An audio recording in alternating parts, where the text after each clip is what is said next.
Bienvenidos a la conferencia magistral Sentido de la enseñanza de la filosofía del doctor Evandro Agassi de la Universidad de Génova.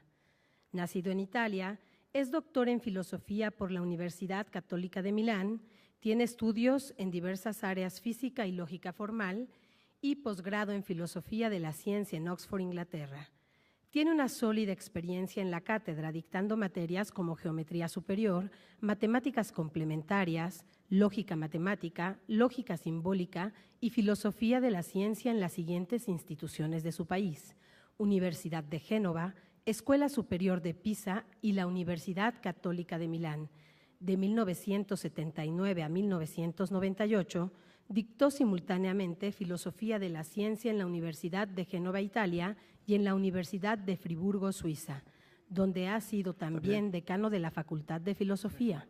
Desde 1998 hasta 2009, siguió siendo catedrático de Filosofía en la Universidad de Génova, de la cual es actualmente profesor emérito.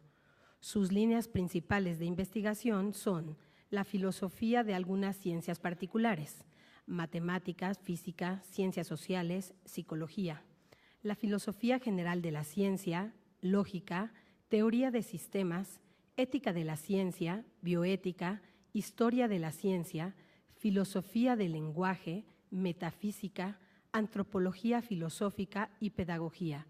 Actualmente es presidente de la Academia Internacional de Filosofía de las Ciencias. Tiene una extensa y sólida lista de publicaciones en libros y artículos especializados en Italia, Estados Unidos, México, Argentina, Alemania, entre otros países. Bienvenido, doctor. Le cedo la palabra.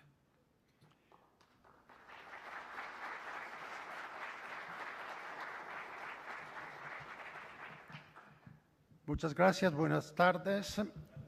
Expreso mi agradecimiento para la invitación que me ha sido ofrecida de participar en este foro, del cual comparto totalmente la importancia, porque a lo largo de mi trayectoria tuve la oportunidad de reflexionar mucho sobre el tema de este foro, es decir, sobre el tema de la presencia de la filosofía en la educación en general y en la educación media superior en particular. ¿Por qué? Porque no es una cosa muy reciente. El rechazo, para así decirlo, de la filosofía como una parte importante, fundamental de la educación media superior, secundaria superior, como a veces se dice. Yo me acuerdo muy bien que algo parecido ya ocurrió, por ejemplo, en Europa y en Italia, más o menos en los años 70. Cuando yo presidía la Sociedad Filosófica Italiana y había toda una ola de opinión pública, pero no a nivel, para así decirlo, únicamente periodístico. No, había varios intelectuales que decían, bueno, la filosofía es algo, es un lujo, es un adorno, es inútil, hay que hacer espacio en lugar de la filosofía a otras disciplinas, no necesariamente las disciplinas técnicas, tecnológicas, científicas. Había toda una parte de la opinión pública que decía, claro, tenemos que incrementar sobre todo esa disciplina. No, decía, ¿por qué? Porque al final de la cuenta lo que uno se espera de la filosofía lo encuentra ya dentro de otras disciplinas, en particular dentro de las ciencias sociales. Entonces el proyecto estuvo a punto de realizarse en disposiciones ministeriales que cambiaban la estructura de la enseñanza, decimos de bachillerato para ser muy rápidos, eliminando la filosofía y, por así decirlo, integrándola tácitamente dentro de las ciencias sociales. Bueno, fue una gran lucha la que finalmente triunfó, porque de hecho en Italia no se eliminó la filosofía del bachillerato y hoy en día hasta nos encontramos en una situación, para así decirlo, privilegiada. la filosofía ha sido extendida a todas las formas de instrucción secundaria superior, hasta en las formas, llamámoslas técnicas, donde antes no existía. Fue una lucha que nos obligó a reflexionar mucho, a reflexionar profundamente. He mencionado un caso, el caso de un país de tradición europea, y yo creo que yo podría mencionar otro caso mucho más importante. Hubo un momento en el cual la filosofía sufrió de un ataque muy fuerte dentro de la UNESCO, digo explícitamente dentro de la UNESCO. Eran más o menos los años, inicio de los años 80, cuando se suprimió la división de filosofía en la UNESCO. Antes había una división de filosofía. Yo me acuerdo muy bien, yo conocía el jefe de esta división durante varios años fue un filósofo libanés, luego un filósofo de Marruecos. Bueno, siempre trataban de no dar los puestos de gran responsabilidad a gente que perteneciera o al occidente o al oriente, ¿no? Eran siempre más o menos estos países dichos del tercer mundo, o no alineados, etc.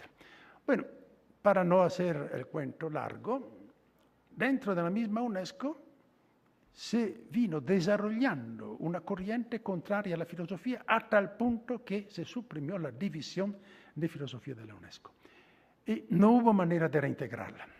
Pero pasando los años, la opinión pública intelectual se dio cuenta del error que había sido esto. Entonces, ¿qué pasó? Bueno, fue una especie de desafío. En la Casa de la UNESCO en París se convocó en una tarde una reunión de 3 filósofos para ver si tenía una reacción positiva de parte del público. Y me acuerdo que nos invitaron 3 en aquella tarde. Uno era Habermas, el otro era Ricoeur y el tercero era su servidor, era yo. Y fue una tarde en la cual presentamos justamente el problema de cómo se puede pensar la sociedad actual y la sociedad futura. Y salieron muchísimas consideraciones que al final de la cuenta tocaban un punto importante, es decir, la necesidad de una orientación ética del desarrollo científico y tecnológico que estaba entrando prepotentemente en la escena internacional. Bueno, yo digo que a partir de aquel momento hubo una recuperación de la importancia de la filosofía al interior de la UNESCO. Tanto es verdad que mientras el proyecto anterior era el de absorbir la filosofía dentro del Consejo de las Ciencias Sociales, al final, ¿qué resultó? Que la filosofía, al lado de las humanidades, sigue siendo dentro del Consejo Internacional de la Filosofía y de las Humanidades. Y a tal punto que la UNESCO no solo ha promovido encuestas, estudios sobre la filosofía y la enseñanza de la filosofía en el mundo, sino que desde unos años, y que una decena de años, se ha proclamado el Día de la Filosofía, que vamos a celebrar dentro de pocos días aquí. Una fecha de noviembre, me parece que sea el 18 de noviembre, que en París se celebra de manera muy amplia, pero en varios países, posiblemente en todos los países, hay el Día Internacional de la Filosofía. Entonces ustedes ven que no es algo nuevo que está presentándose. Entonces, aquí yo he escuchado cosas muy interesantes en este foro sobre las razones que nos hacen entender, percibir la importancia para la formación del joven, que tiene que volverse, que convertirse en ciudadano, etcétera, etcétera, de tener una formación también filosófica por diferentes razones. Ahora, justamente porque ustedes ya han escuchado mucho en ese sentido, yo voy a intentar de ir a la raíz del problema y ver por qué, al final de la cuenta, de vez en cuando nos toca enfrentarnos a este ataque contra la filosofía. Y esto depende, en primer lugar, de la manera difundida en la cual o según la cual se entiende la filosofía a nivel, no diré de hombre de la calle, porque todos somos hombres de la calle fuera del pequeñísimo campo en el cual sabemos algo más especializado. No, digo a nivel de opinión pública culta. Bueno, voy a dar esta visión muy rápidamente. Esta visión pretende presentarse como la toma de conciencia de un largo proceso de progreso histórico. Entonces todos dicen, bueno, al inicio de la cultura occidental había la filosofía. La filosofía que era una especie de esfuerzo de conocimiento total sobre la totalidad de lo real. La filosofía se ocupaba de la naturaleza, del hombre, de los dioses, de todo. Bueno, pero ya en la antigüedad empieza a separarse, por ejemplo, la matemática. Los matemáticos no eran filósofos, ya eran en aquella época científicos especializados. Uno puede decir, sí, Pitágoras era ambas cosas, pero ya Euclides no. Arquímedes no. Entonces ya en la antigüedad, la matemática por un lado. La astronomía, por otro lado, ya se habían separado como ámbitos científicos disciplinares autónomos de la filosofía. Luego, nos tocó esperar más o menos 2 milenios para llegar al nacimiento de la ciencia moderna. Con el nacimiento de la ciencia moderna, Galileo, Newton y sucesores, es decir, siglo XVII, hay todo un bloque que se destaca de la filosofía, el bloque del conocimiento de la naturaleza. Nace la ciencia natural moderna, con sus métodos matemático-experimentales, renunciando al conocimiento de la esencia de las cosas, etcétera, etcétera, etcétera. Es decir, la filosofía pierde este otro grandísimo dominio, este terreno.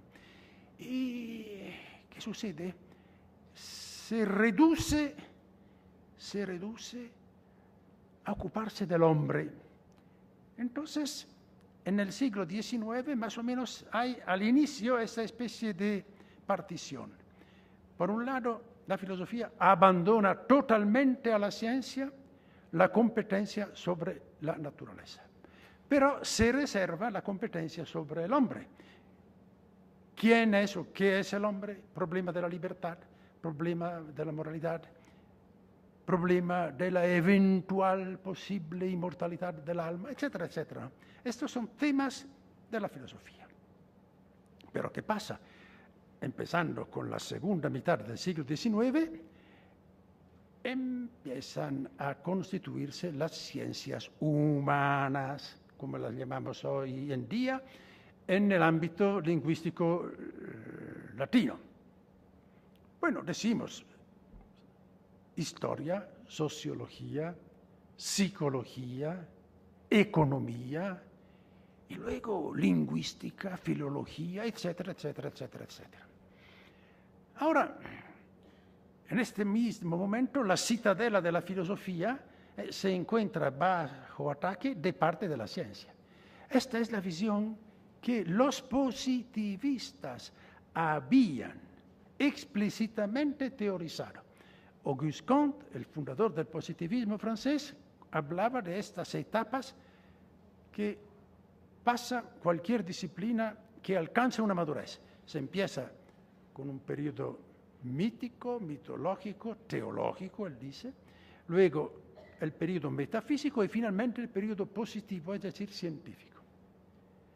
Y hay una frase que yo menciono con gusto, de un intelectual francés, Hippolyte Taine, gran positivista, el cual pronuncia esta frase: es al hombre que ahora la ciencia se acerca, armada de los instrumentos de los cuales 3 siglos y medio de historia han garantizado la exactitud y la fuerza de penetración. Es un proclama esto. Díganme ustedes, ¿dónde se podrá encontrar esta frase? ¿Dónde? No en un tratado de filosofía. Se encuentra en un prefacio al 4º volumen, imagínense, de la historia de la literatura francesa. Entonces se ve muy claramente un historiador que estaba haciendo una historia, una muy buena historia de la literatura francesa, encuentra el momento para declarar que finalmente la ciencia ataca la última citadela de la filosofía. Moral. ¿Cuál es la visión de la filosofía que está atrás de esta perspectiva que yo creo muchísimos comparten? Es una manera de presentar las cosas que convence, ¿no? La misma espontaneidad con la cual yo pude presentar este cuadro lo dice. Entonces, esta idea de la filosofía como una especie de imperio que viene perdiendo poco a poco todas sus provincias y al final de la cuenta se reduce a nada, porque su territorio ha sido completamente conquistado por la ciencia. O, si prefieren, la filosofía se ocupa de las cuestiones que todavía no han sido dominadas, estudiadas por la ciencia, ¿no? Admitimos, ¿no? Bueno, hubo una época en la cual la física dejaba todavía abiertos los problemas del hombre a la filosofía. Es la visión según la cual, para decir las cosas de manera un poco ruda, la filosofía come lo que la ciencia le deja en el plato. Y claro que cuando la ciencia se ha comido todo, tiene que morirse de hambre, ¿no es así?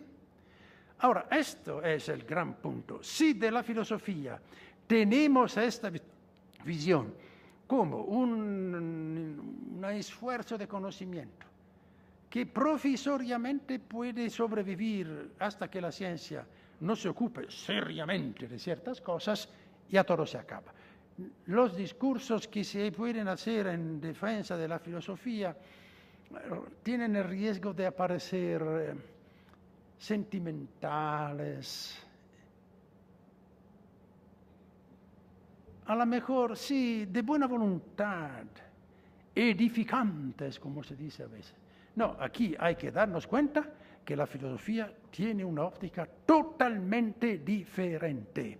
Tiene una óptica que considera problemas, cuestiones, puntos de vista que no caben, no pertenecen a la óptica de ninguna ciencia ni de la ciencia en su conjunto. Es decir, no es que una vez que tenemos una respuesta científica a un problema, todo se acabe. ¿Por qué?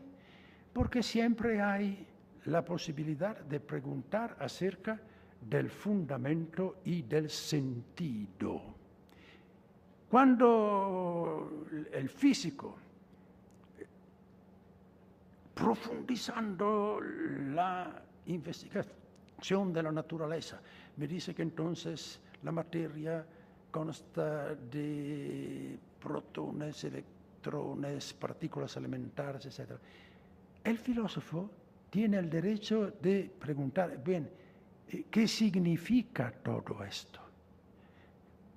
Es profundamente ineliminable esta cuestión, porque nosotros queremos saber, frente a la naturaleza,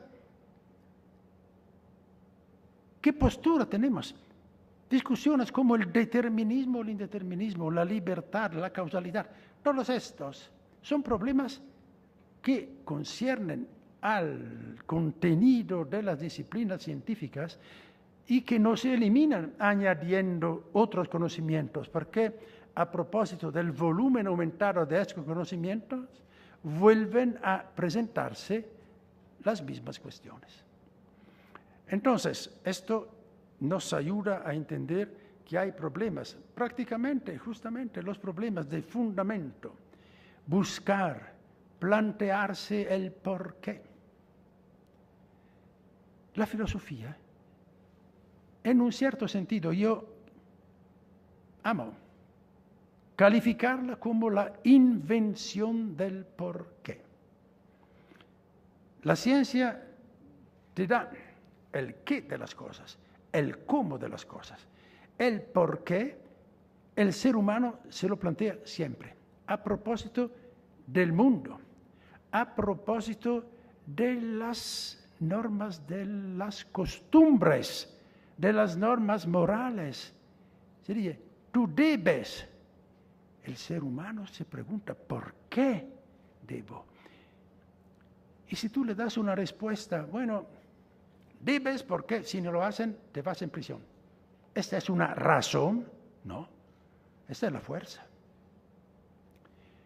No, tienes que hacerlo porque así le complacen a tu mamá. ¿Es una razón? Esta no, es una motivación. Entonces, cuando el ser humano se pregunta por qué, busca razones acerca del origen y de la estructura del mundo físico, razones a propósito de las normas morales que le propone una cierta cultura, una cierta religión. Entonces, esto no lo elimina nada, no es aumentando los datos, articulando las maneras con las cuales llegas a esto, que puedes eliminar esta pregunta radical, fundamental. Y esto es típico del espíritu juvenil.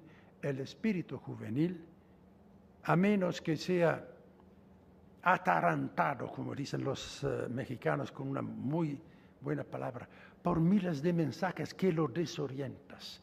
El espíritu juvenil es justamente el espíritu en el cual el joven se plantea miles de por qué. Nada, en un cierto sentido, se puede considerar como asentado. Esto significa la criticidad y esto significa orientarse de manera consciente en la dirección, en el sentido de su propia vida como persona y como ciudadano, para regresar a los temas que ustedes han escuchado muy bien tratados aquí en este foro. Esta es una de las primeras razones. Tenemos que destruir, culturalmente hablando, esta visión muy difundida de lo que es la filosofía. Es una especie de saber inútil porque mano a mano que avanza la ciencia se solucionan todos los problemas del hombre. Sabemos que no es así. Muchos de los problemas más dramáticos que se plantean hoy son problemas debidos al progreso de la ciencia. Un ejemplo entre miles, ¿no? Los problemas de cómo se podrá gestionar el uso de la energía atómica son problemas que no existían antes. Entonces son el fruto, el portado del progreso científico y tecnológico. He mencionado uno de miles de problemas que se plantean. Entonces, para nada los solucionas. Porque, por un lado, la misma ciencia produce problemas en el momento en que soluciona o resuelve los suyos. Así es, todos lo sabemos, ¿no? ¿Por qué? Pones un problema, encuentras la solución te resuelve el problema. Sí, claro que sí, te lo resuelve, pero al mismo tiempo abre 2 o 3 más, nuevos, que son la consecuencia de la solución del problema. Esta es la verdad que cualquier científico conoce, digo, dentro de la ciencia, no problemas morales, sociales, no, científicos. Y con más razón, los problemas morales, sociales, religiosos, políticos brotan del progreso de la ciencia sin poder recibir dentro de la ciencia no digo una solución, ni siquiera la perspectiva para solucionarlos, para encontrar una solución. Bueno, tocamos otro aspecto, también muy utilizado para desacreditar la filosofía y sobre todo para decir, no tenemos que gastar tiempo precioso en enseñar o estudiar la filosofía. ¿Por qué? Porque la filosofía no sirve para nada. ¿Cuántas veces hemos escuchado este tipo de discurso a propósito de la filosofía y de las humanidades? No sirven para nada, no sirven para avanzar dentro de la invención de nuevas formas de producción. No sirven para solucionar problemas económicos concretos. No sirven para mejorar la situación de la salud, progresos de la medicina, etcétera, etcétera, etcétera. Aquí, ¿qué respondemos? Aquí hay que dar una respuesta mucho más radical. ¿Cuáles son las cosas que verdaderamente importan? Respuesta: las cosas que no sirven para nada. Si yo lo digo así, bueno, es un poco loco el Señor. No. Lo pienso en un momentito. Vamos a ver por qué es importante la medicina. Claro, es importante porque gracias a la medicina podemos curar las enfermedades. ¿Y por qué es importante curar las enfermedades? Porque de esta manera se asegura la salud de la persona, etcétera, etcétera. ¿Por qué es importante la salud de la persona? Ustedes ven que siguen reenviando algo en vista del cual es importante una cosa. Necesariamente tienes que tocar un punto en el cual mencionas algo que es importante por sí mismo, no porque sirva a algo más. Es un razonamiento que al final de la cuenta todos entendemos.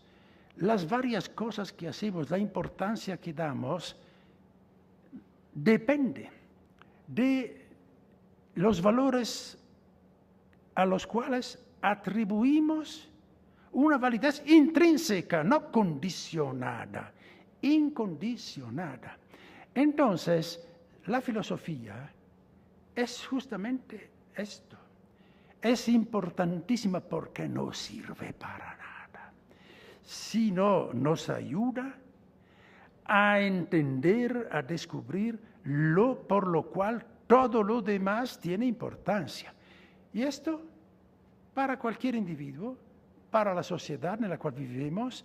Y entonces, ven aquí cómo se ve que adquiere una precisión, esta expresión un poco vaga, el sentido de la vida. ¿Qué es el sentido de la vida? Sí, una especie de emoción. No. El sentido de la vida consiste en la posibilidad de determinar ciertos valores fundamentales que orientan mi existencia, que justifican mi empeño, que justifican mis sacrificios. Es perfectamente inútil exigir el orden, disciplina, seriedad de un joven si no sabe por qué, en vista de qué lo hace. Entonces, la filosofía es esto, que primero nos ayuda a entender la importancia de lo que vale de por sí, no porque sirve para algo. Y en ese sentido, se acompaña bien con las humanidades. ¿A qué sirve? ¿Para qué sirve? Leerte un poema, contemplar a un cuadro, escuchar a una sonata de Beethoven. No sirve para nada. Tiene dentro de sí mismo su propio valor. Es una satisfacción que viene, en este caso, a mi experiencia estética, a la experiencia del bello, que es una fruición gratuita. Este es el punto, gratuita. Y claro, como todo en el mundo se puede comercializar, Entonces, en este momento no es porque es bello que vendes el cuadro, sino porque en tal mercado todo en este mundo se puede comercializar. No hay nada que no se pueda transformar en algo que resulta fuente de provecho. Ahora, aquí hemos visto una segunda razón del ataque a la filosofía. Y creo que hemos entendido por qué la filosofía tiene una importancia fundamental. Porque cualquier ser humano necesita algo que dé un sentido a su vida en cuanto merece ser servido en lugar de servir a algo más. Bueno, otro discurso. La filosofía se ve que es una empresa intelectualmente inútil, estéril. Están discutiendo los filósofos los mismos problemas desde 3.000 años. Bueno, 3.000 es demasiado. 2.500 o 2.600 años. Y nunca alcanzan una solución. Entonces, una prueba más evidente que esta de la inutilidad de gastar el tiempo nuestro y de nuestros jóvenes que tienen que prepararse a la vida con la filosofía es esta. Es en verdad una muy pobre observación. ¿Por qué? Pues yo puedo decir lo mismo de cualquier ciencia. ¿De qué está ocupándose hoy como conocimiento la física? ¿De cuál es la estructura fundamental de la materia? A mí me parece que ya se preguntaba esta cosa Demócrito, ¿no? Empédocles, sí. Estuvieron preguntándosela todos los científicos, los físicos, a lo largo de toda la historia. Entonces, encontramos la respuesta definitiva. No, porque la respuesta definitiva que pensaban haber encontrado hace 30 años ya ha pasado a la historia de la ciencia, ¿no? Entonces seguimos preguntando la misma cosa. Pero por otro lado hemos avanzado. Ciertos conocimientos son asentados, son conquistados y se avanza en la nueva situación de conocimiento que tenemos. Lo mismo que se preguntaban los matemáticos griegos, ¿qué es el número? ¿Qué son los entes geométricos? ¿Qué hace la matemática hoy en día? Se plantea las mismas preguntas. Claro que te construye los números naturales a partir de los conjuntos, porque puedes introducir la idea de cardinalidad de un conjunto. Entonces, si la cardinalidad es la cardinalidad de un conjunto finito, entonces esto es el número natural. Sería esta la gran novedad que borra todo, ¿no? El matemático sigue preguntándose las mismas cosas fundamentales, pero en el mismo tiempo ha acumulado conocimientos.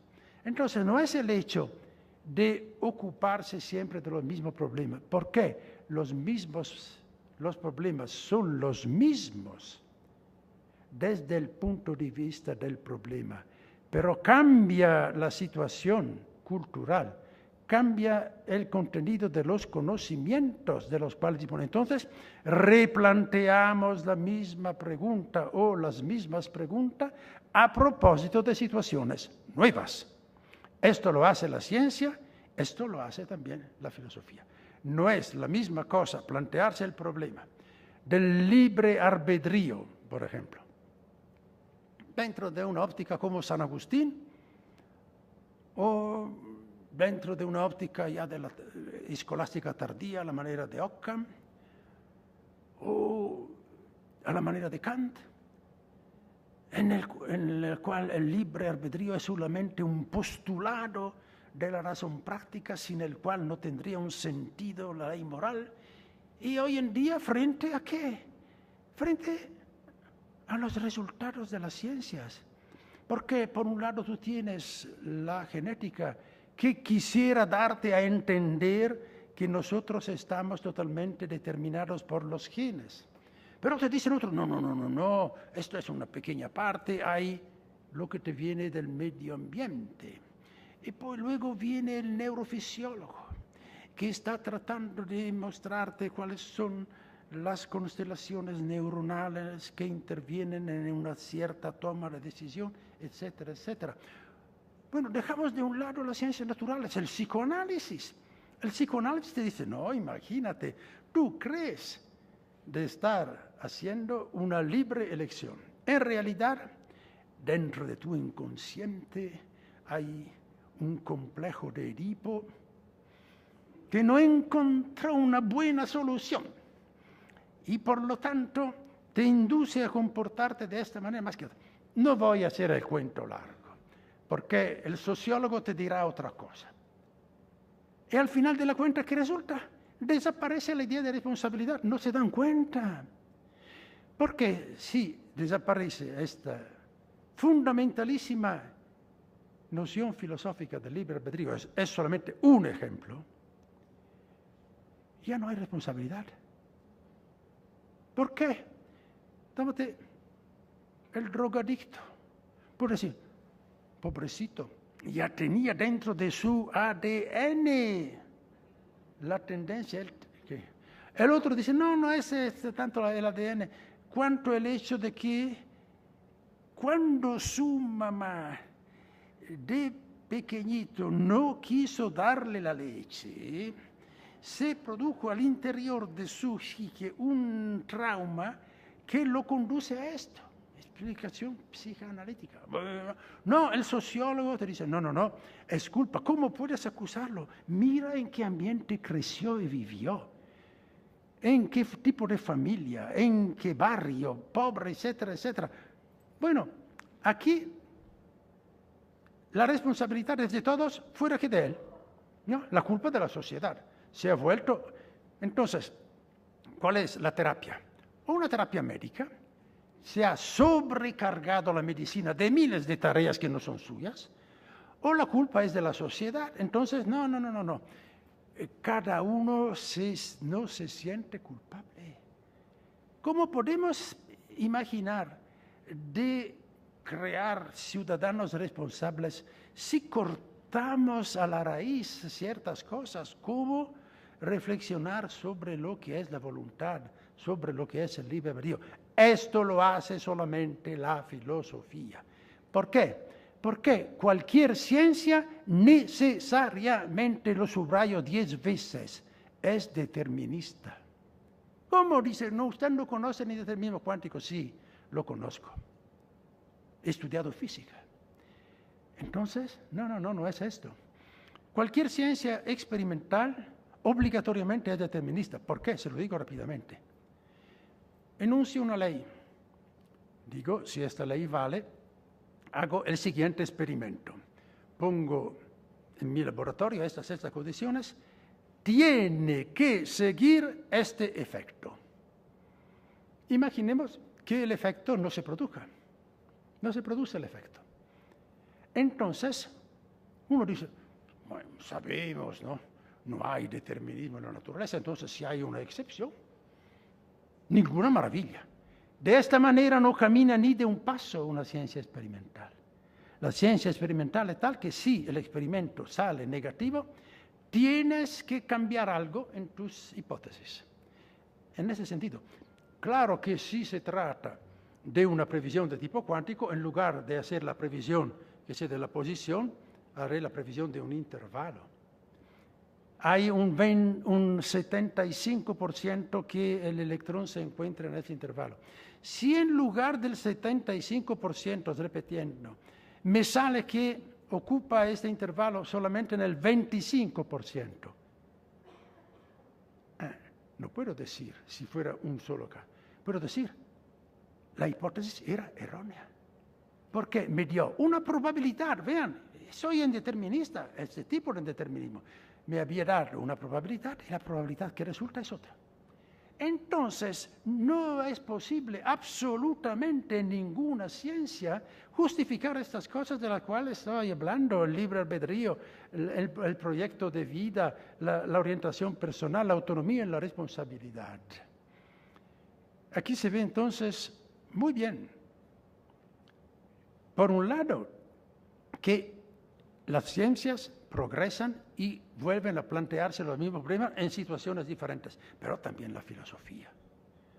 La filosofía, una filosofía moral, una ética, porque estamos hablando mucho de ética hoy, no puede evitar de replantear los mismos problemas en presencia de una visión de la realidad del hombre diferente.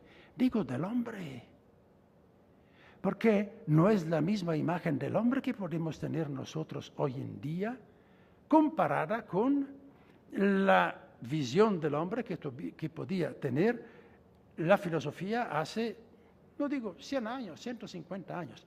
Claro, habrá algo fundamental, pero es tarea de la filosofía ponerlo en relieve, descubrir que abajo de muchas cosas que han cambiado en nuestra imagen del hombre, ciertos rasgos siguen siendo importantes para caracterizarnos. Bueno, como me queda poco tiempo, voy a tocar una ultimísima cuestión que ha sido debatida aquí. Entonces, el problema es el de asegurar la presencia de la filosofía, decimos, en el bachillerato. ¿Cómo? De manera no disfrazada. Que se llamen las disciplinas filosóficas con su nombre y apellido. Que sea ética, lógica, ontología, filosofía de la ciencia, historia de la filosofía. Hay la posibilidad de estudiar los contenidos, de cambiarlos si cambia la situación cultural, de ponerlos al día, como se dice, no. Pero que siempre se trate de filosofía en un sentido propio. Entonces, aquí hay también problemas que yo he escuchado, ¿no? Cuando en lugar de un bachillerato de un cierto tipo, son estos de tipo técnico, en lugar de filosofía, que se hable de formación a la ciudadanía. Yo me siento un poco desconfiado. ¿Por qué? Porque cuando hay generalidad, se hace todo. Se puede improvisar cualquier cosa. ¿Y por qué? Sí, bueno, esto contribuye a la formación del ciudadano. ¿Por qué? Bueno, se puede siempre argumentar, decir, se puede ver que no es inútil, claro, que se trate de filosofía. No, era la vieja idea según la cual tú absorbes la filosofía, porque de todas maneras, lo que la filosofía puede darte, te lo dan las ciencias sociales. En este caso no serán las ciencias sociales, un poquito de reflexión. En este caso, sí, podemos decir que son elementos de filosofía, sí, pero en el sentido de elementos de sentido común. Todos somos matemáticos, porque todos sabemos contar, un poco. Todos somos también físicos, sí, porque sabemos comparar un poco los pesos de los cuerpos, etcétera, etcétera. Esto es el sentido común dentro de un cierto nivel de cultura, claro. Esto no es filosofía. Entonces, se exige que sea filosofía. Y aquí hay un problema que he escuchado debatir. Es un problema, entonces, tenemos que exigir que la filosofía tenga sus asignaturas específicas y que los que imparten estas asignaturas tengan una formación filosófica. Yo creo que honestamente hay que decir sí. Hay que decir sí. Por razones que ya he escuchado ayer, no aceptaría el biólogo que enseñara elementos elementares de biología un literato o un filósofo. ¿Por qué? Sí, a lo mejor son cosas tan elementares que las sabe. Toma el libro, se lo lee, lo entiende perfectamente, lo repite. Miren, no se puede enseñar bien n si se sabe n más epsilon. Para enseñar bien n hay que conocer 10 veces más. Esta es únicamente una formación. Si tienes en tu trasfondo una formación, esta se adquiere dentro de una especie de carrera. Hay poco que decir.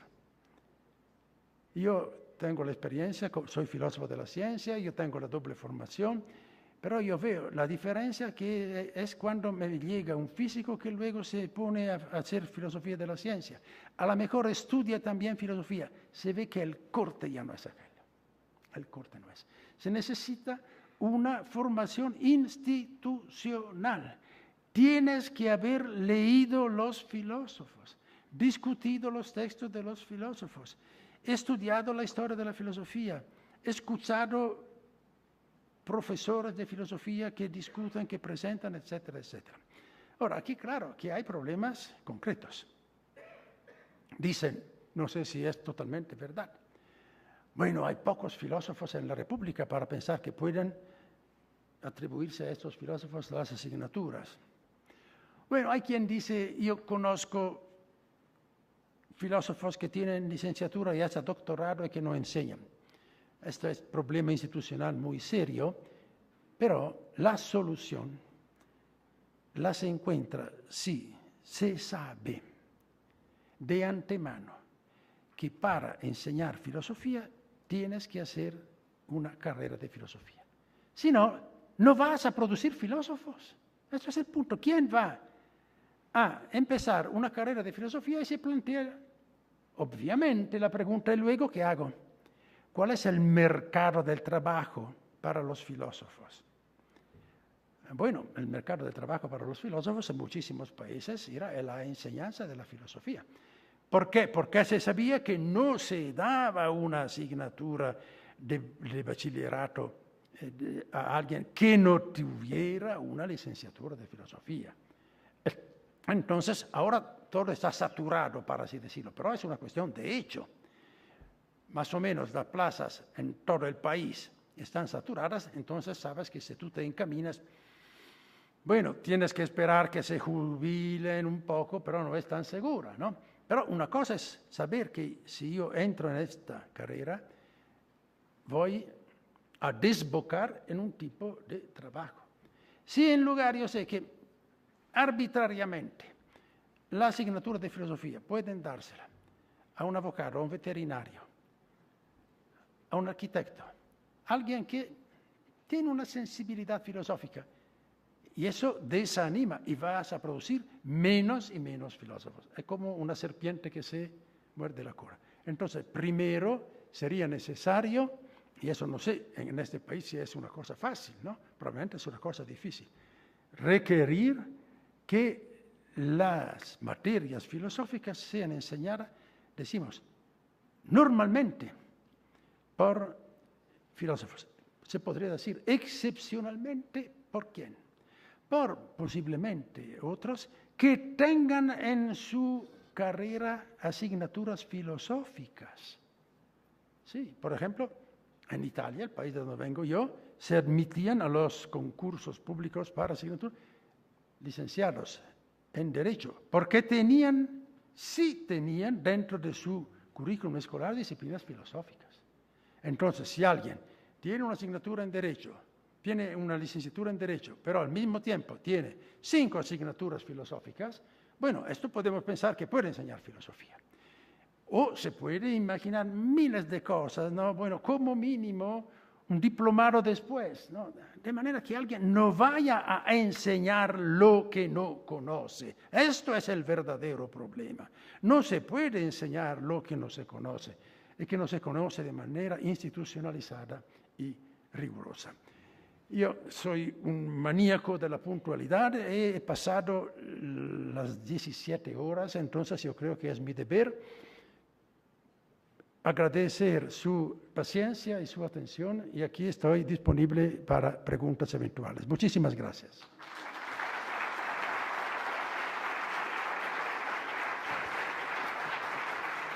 Gracias, doctor Agassi, por su conferencia. ¿Puede hacerme usted la cortesía eventualmente de leer si no entiendo? No, las letras. ¿Puede recomendarnos ninguna bibliografía para las asignaturas filosóficas a nivel bachillerato? Bueno, yo confieso que no conozco el país de manera suficiente. Yo creo que también en este país haya algo en propósito. Yo podría decir, bueno, en Italia cuántas cosas hay, cómo han sido elaboradas. Una bibliografía para lo que concierne a México, yo no podría aconsejarla. Yo creo que aquí he escuchado gente que se ha ocupado mucho de estos problemas, entonces imagino que estas personas podrían dar consejos útiles que yo no puedo hacer. Doctor Evandro Agazzi, respetuosamente, le pregunto, actualmente, ¿cuál es la pedagogía que se emplea para la filosofía en el nivel sí, en Italia? ¿Cómo asegurarse en que? Bueno, esta cosa es muy complicada porque implica dos caminos diferentes que han sido propuestos y debatidos en muchos países, que son, nos confiamos al método histórico o nos confiamos al método, como dicen, sistemático o teórico o problemático, etc. Y la cosa ha sido planteada porque, por ejemplo, también en Italia, antes de la Reforma Gentile, se enseñaba la filosofía más o menos como se enseña aquí. Había un año de lógica, un año de ética y un año, no me acuerdo bien si era de metafísica. Luego viene la Reforma de Giovanni Gentile, que era un notable filósofo italiano idealista que identificaba la filosofía a la historia de la filosofía. Entonces él impone en la reforma que lleva su nombre una enseñanza de la filosofía según el método histórico. Es decir, se empieza de los griegos y sí. Entonces hubo un gran debate después de la guerra y todo. Al final de la cuenta, los dos métodos tienen que ser compenetrados. ¿Por qué? Una presentación puramente histórica es una especie, depende, sobre todo si se pretende que sea completa. ¿Cómo se pretendía en mi época, cuando yo estaba en el bachillerato?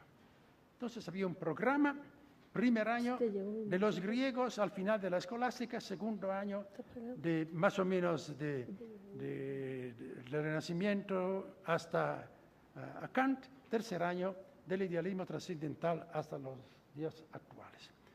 ¿Qué era? Era una especie de carrera para que todo se pudiera hacer.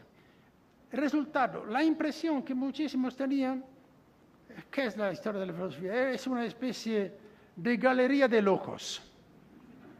No, un filósofo dice esto, luego viene el otro que dice el contrario, y luego otro que dice una cosa diferente de ambos, etcétera, etcétera. Porque claro, si se hace la historia de la filosofía como se hace en muchos manuales, aparece un poco así. ¿Por qué? Porque no hay la reflexión temática, teórica, sistemática. Entonces, es mucho mejor disminuir la selva de los filósofos y apuntarse a unos muy importantes, exponer, presentar bien su doctrina, ver cómo los diferentes aspectos de esta doctrina se interconectan, cuáles son las dificultades lógicas que contiene y ver cómo la propuesta del otro que viene después no es uno que estaba peleado con Platón, no, que dice esa cosa, no, una crítica porque habría puntos débiles dentro del mismo platonismo, entonces presenta estas cosas. Y con eso se plantea una perspectiva que va a durar hasta hoy. Esto es el punto. Bueno, siguiendo. Uno que dice, no, yo prefiero presentar la cosa por problema, por temas. Por ejemplo, la ética.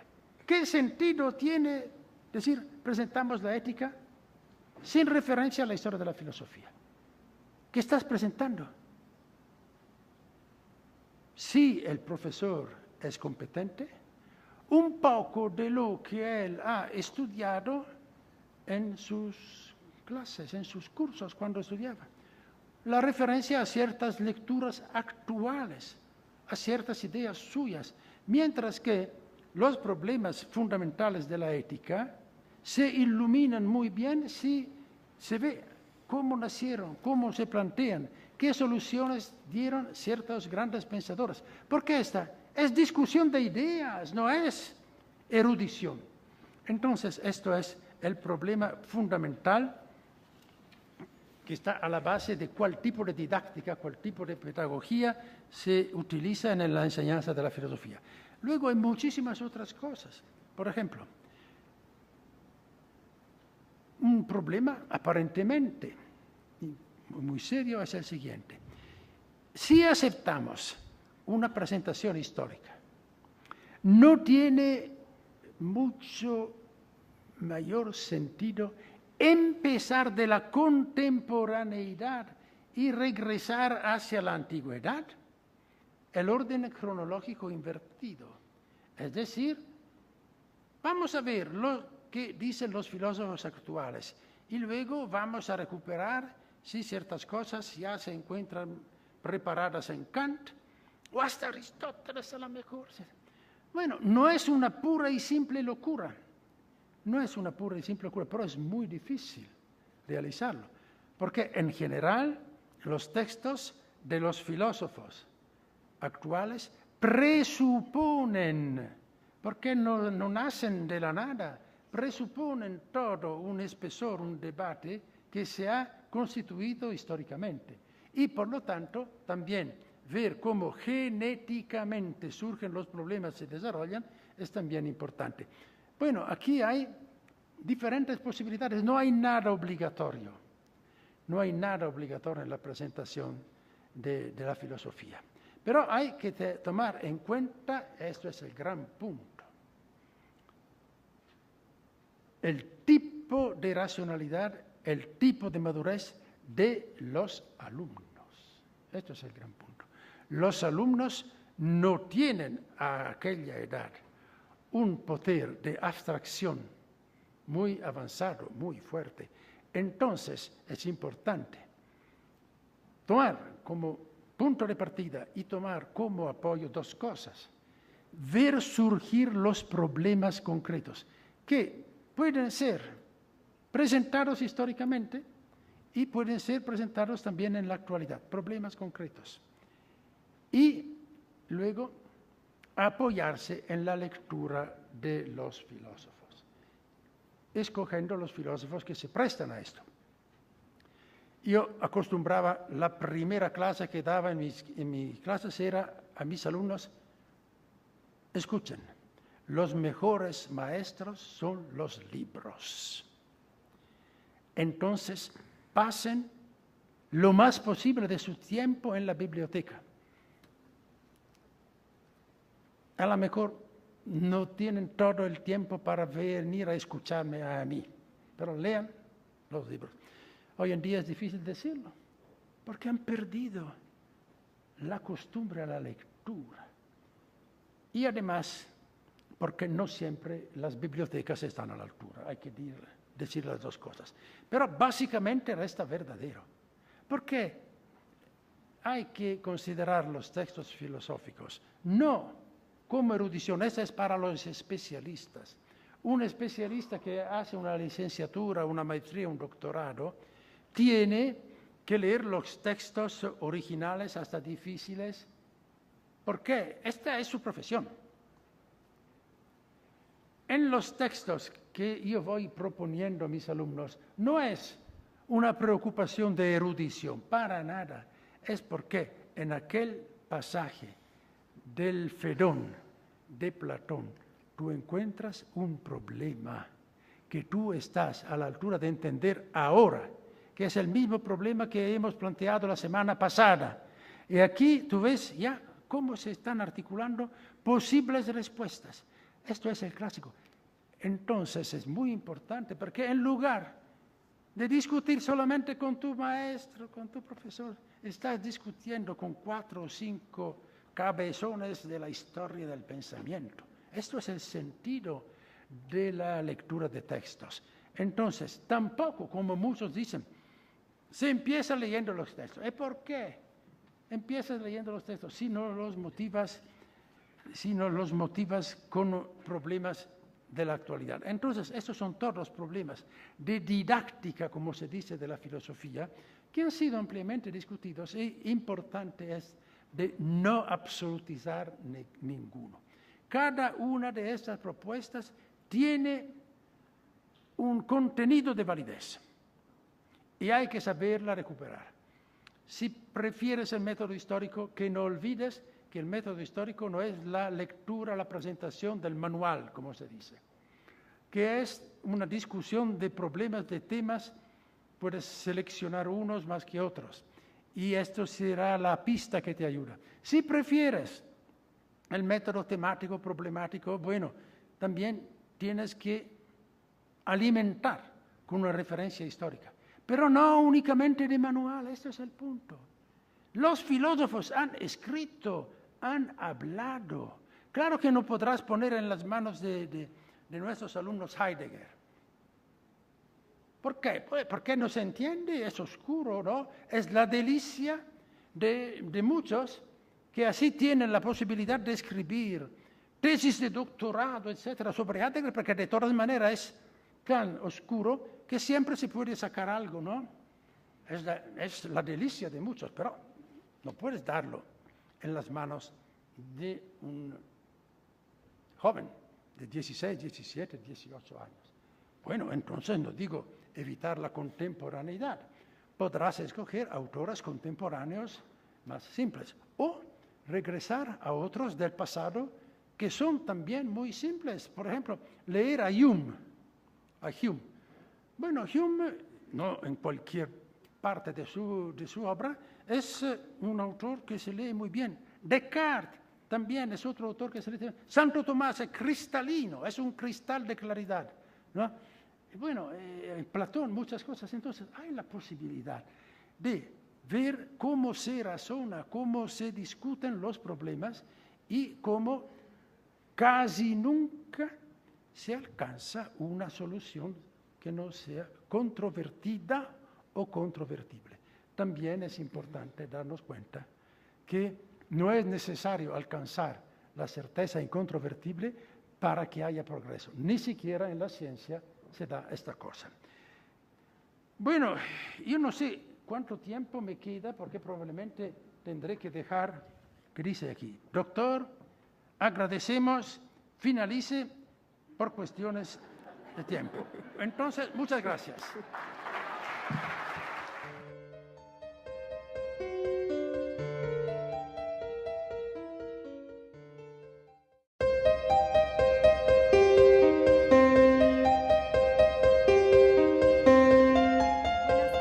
Bienvenidos a la conferencia magistral Sentido de la enseñanza de la filosofía del doctor Evandro Agassi de la Universidad de Génova. Nacido en Italia, es doctor en filosofía por la Universidad Católica de Milán, tiene estudios en diversas áreas física y lógica formal y posgrado en filosofía de la ciencia en Oxford, Inglaterra. Tiene una sólida experiencia en la cátedra dictando materias como geometría superior, matemáticas complementarias, lógica matemática, lógica simbólica y filosofía de la ciencia en las siguientes instituciones de su país: Universidad de Génova, Escuela Superior de Pisa y la Universidad Católica de Milán. De 1979 a 1998, dictó simultáneamente Filosofía de la Ciencia en la Universidad de Génova, Italia, y en la Universidad de Friburgo, Suiza, donde ha sido también decano de la Facultad de Filosofía. Desde 1998 hasta 2009, siguió siendo catedrático de Filosofía en la Universidad de Génova, de la cual es actualmente profesor emérito. Sus líneas principales de investigación son la filosofía de algunas ciencias particulares, matemáticas, física, ciencias sociales, psicología, la filosofía general de la ciencia, lógica, teoría de sistemas, ética de la ciencia, bioética, historia de la ciencia, filosofía del lenguaje, metafísica, antropología filosófica y pedagogía. Actualmente es presidente de la Academia Internacional de Filosofía de las Ciencias. Tiene una extensa y sólida lista de publicaciones en libros y artículos especializados en Italia, Estados Unidos, México, Argentina, Alemania, entre otros países. Cuando se suprimió la división de filosofía en la UNESCO. Antes había una división de filosofía. Yo me acuerdo muy bien, yo conocía el jefe de esta división. Durante varios años fue un filósofo libanés, luego un filósofo de Marruecos. Bueno, siempre trataban de no dar los puestos de gran responsabilidad a gente que perteneciera o al occidente o al oriente, ¿no? Eran siempre más o menos estos países dichos del tercer mundo, o no alineados, etc. Bueno, para no hacer el cuento largo, dentro de la misma UNESCO se vino desarrollando una corriente contraria a la filosofía a tal punto que se suprimió la división de filosofía de la UNESCO. Y no hubo manera de reintegrarla. Pero pasando los años, la opinión pública intelectual se dio cuenta del error que había sido esto. Entonces, ¿qué pasó? Bueno, fue una especie de desafío. En la Casa de la UNESCO en París se convocó en una tarde una reunión de 3 filósofos para ver si tenía una reacción positiva de parte del público. Yo me acuerdo que nos invitaron 3 en aquella tarde. Uno era Habermas, el otro era Ricoeur y el tercero era su servidor, era yo. Y fue una tarde en la cual presentamos justamente el problema de cómo se puede pensar la sociedad actual y la sociedad futura. Y salieron muchísimas consideraciones, toda una parte de la opinión pública que decía, claro, tenemos que incrementar sobre todo esa disciplina. No, decía, ¿por qué? Porque al final de la cuenta lo que uno se espera de la filosofía lo encuentra ya dentro de otras disciplinas, en particular dentro de las ciencias sociales. Entonces el proyecto estuvo a punto de realizarse en disposiciones ministeriales que cambiaban la estructura de la enseñanza, decimos de bachillerato para ser muy rápidos, eliminando la filosofía y, por así decirlo, integrándola tácitamente dentro de las ciencias sociales. Bueno, fue una gran lucha la que finalmente triunfó, porque de hecho en Italia no se eliminó la filosofía del bachillerato y hoy en día hasta nos encontramos en una situación, para así decirlo, privilegiada. La filosofía ha sido extendida a todas las formas de instrucción secundaria superior, hasta en las formas, llamámoslas técnicas, donde antes no existía. Fue una lucha que nos obligó a reflexionar mucho, a reflexionar profundamente. He mencionado un caso, el caso de un país de tradición europea, y yo creo que yo podría mencionar otro caso mucho más importante. Hubo un momento en el cual la filosofía sufrió de un ataque muy fuerte dentro de la UNESCO, digo explícitamente dentro de la UNESCO. Eran más o menos los años, inicio de los años 80, que al final de la cuenta tocaban un punto importante, es decir, la necesidad de una orientación ética del desarrollo científico y tecnológico que estaba entrando prepotentemente en la escena internacional. Bueno, yo digo que a partir de aquel momento hubo una recuperación de la importancia de la filosofía al interior de la UNESCO. Tanto es verdad que mientras el proyecto anterior era el de absorbir la filosofía dentro del Consejo de las Ciencias Sociales, al final, ¿qué resultó? Que la filosofía, al lado de las humanidades, sigue siendo dentro del Consejo Internacional de la Filosofía y de las Humanidades. Y a tal punto que la UNESCO no solo ha promovido encuestas, estudios sobre la filosofía y la enseñanza de la filosofía en el mundo, sino que desde unos años, y que una decena de años, se ha proclamado el Día de la Filosofía, que vamos a celebrar dentro de pocos días aquí.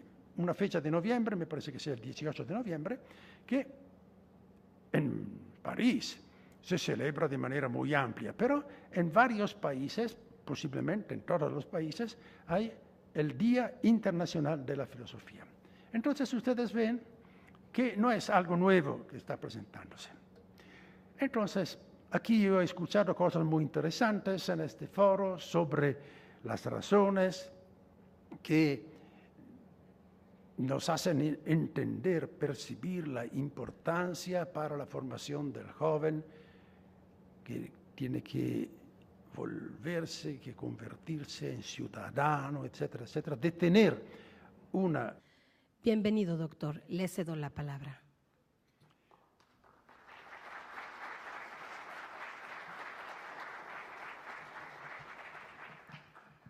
Muchas gracias, buenas tardes. Expreso mi agradecimiento para la invitación que me ha sido ofrecida de participar en este foro, del cual comparto totalmente la importancia, porque a lo largo de mi trayectoria tuve la oportunidad de reflexionar mucho sobre el tema de este foro, es decir, sobre el tema de la presencia de la filosofía en la educación en general y en la educación media superior en particular. ¿Por qué? Porque no es una cosa muy reciente. El rechazo, para así decirlo, de la filosofía como una parte importante, fundamental de la educación media superior, secundaria superior, como a veces se dice. Yo me acuerdo muy bien que algo parecido ya ocurrió, por ejemplo, en Europa y en Italia, más o menos en los años 70. Cuando yo presidía la Sociedad Filosófica Italiana y había toda una ola de opinión pública, pero no a nivel, para así decirlo, únicamente periodístico. No, había varios intelectuales que decían, bueno, la filosofía es algo, es un lujo, es un adorno, es inútil, hay que hacer espacio en lugar de la filosofía a otras disciplinas, no necesariamente las disciplinas técnicas, tecnológicas, científicas. Había